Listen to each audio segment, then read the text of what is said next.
আশ্চর্যের বিষয়, খোদ বন দপ্তরেই বানাচ্ছেন বোমা। যদিও এটা ভয়ের কোনো কারণ নেই। এ বোমা সৃষ্টির বোমা, সবুজের বোমা। বাঁকুড়া জেলার ছাতনা রেঞ্জের পক্ষ থেকেই বন মহোৎসব উপলক্ষেই সিড বোমা তৈরি করেই বাঁকুড়ার ঐতিহ্যবাহী পাহাড় শুশুনিয়া পাহাড়ে সেই বোমা নিক্ষেপ করা হলো বন দপ্তর এবং শুশুনিয়া মাঙ্গলিক সংঘের সদস্যদের পক্ষ থেকেই। আজ তারা সেই শুশুনিয়া পাহাড়ের বুকেই প্রায় হাজারের ওপর সেই বীজ বোমা নিক্ষেপ করলেন। গত বছর এই পদক্ষেপ গ্রহণ করেছিলেন বন দপ্তরের পক্ষ থেকে এবং তাতে তারা অনেকটাই সফলতা পেয়েছেন।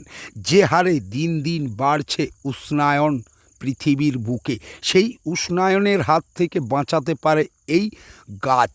আর সেই গাছ লাগাতে সক্রিয় পদক্ষেপ গ্রহণ করছেন বন দপ্তর এবং তাদেরকে সাহায্য করছেন শুশুনিয়া মাঙ্গলিক সংঘের সদস্যরা। বাঁকুড়া এক্সপ্রেস টিভির মুখোমুখি হয়ে শুশুনিয়া বা ছাতনা রেঞ্জের বন আধিকারিক এশা বোস জানালেন, আমরা সফলতা পেয়েছি বলেই এই কাজ আবার করছি।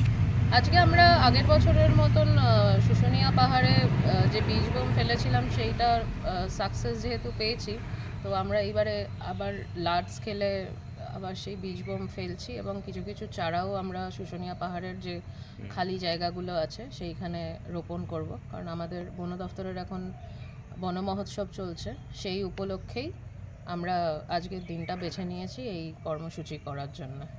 এইবারে আমরা মোটামুটি 1000টা মতন বানিয়েছি, হয়তো আরও বানাবো ভবিষ্যতে। মানে এই বর্ষাকালটায় আমরা টার্গেট করেছি, মোটামুটি রেগুলার বেসিসেই আমরা একটু এগুলো নিক্ষেপ করব এবং পরিচর্যাও করব। যেখানে যা গাছ চারা উঠবে বা কিছু, সেগুলোর পরিচর্যাও করব।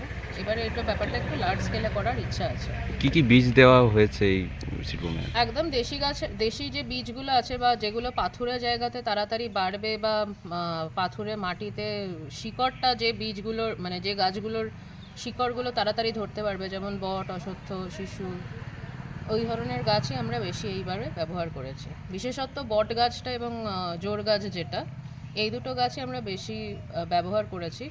এটা আপনারা জানেনই, বট অশ্বত্থ নিজেরাই মানে এক একটা গাছই এক একটা বাস্তুতন্ত্রের মতন আর কি কাজ করে। মানে ওই একটা গাছকে কেন্দ্র করেই প্রচুর জীব বৈচিত্র্য আমরা দেখতে পাই। সে একটা পোকামাকড়ি বলুন, কি সাপ বলুন, পাখি বলুন। এবং এই গাছগুলোর একটা মানে ধর্মীয় ইম্পর্টেন্সও আছে। চট করে লোকজন এই গাছগুলোকে ক্ষতি করে না বা কাটে না। তো আমরা ওই জন্য এই গাছগুলোকেই এবারে বেশি টার্গেট করেছি, যাতে এদের সার্ভাইভালটা আমাদের থাকে আর কি পাহাড়ে। বীজ বোমগুলো আমরা তৈরি করি মাটি, গোবর সার, জৈব সার দিয়ে, তার মধ্যে বীজগুলোকে ছড়িয়ে সেইগুলোর মণ্ড বানিয়ে একটু রোদে হালকা শুকানো হয়, তারপরে সেটাকে সঙ্গে সঙ্গে আর কি নিক্ষেপ করা হয়। যে আমরা তো মোটামুটি সাকসেস পেয়েছি, যে যে গাছগুলো বেরিয়েছে সেগুলো মোটামুটি একটা ভালো হাইটও নিয়েছে, ভালো গ্রোথ ওদের হচ্ছে আস্তে আস্তে। তো সেইটার জন্যই আমরা আরও আর কি এনকারেজড হয়েছি যে আমরা আর একটু এটাকে লার্জ স্কেলে করতে পারি। আজকে ছাতনা রেঞ্জ আর আমাদের শুশুনিয়া মাঙ্গলিক সংঘ বন মহোৎসব উপলক্ষে আমরা অ্যাকচুয়ালি পাহাড়ের যেসব রুক্ষ জায়গাগুলো আছে সেই জায়গাগুলোতে আমরা অ্যাকচুয়ালি সিড বোম ছড়াচ্ছি, কিছু গাছও লাগাচ্ছি এই রুক্ষ জায়গাগুলোকে ঠিক করার জন্য। আমরা শুশুনিয়া মাঙ্গলিক সংঘ যোগদান করেছি।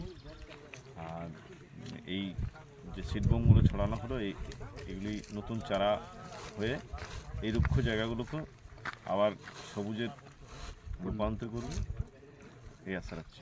কতটা ভালো লাগছে এরকম একটা কর্মসূচিতে হ্যাঁ, অংশগ্রহণ অনেক করা? ভালো লাগছে। আমরা তো বরাবরই গাছ লাগানোর ব্যাপারে সবসময় থাকি। হ্যাঁ, তো অবশ্যই ভালো লাগছে। কি নাম আপনার? সুকান্ত কর্মকার।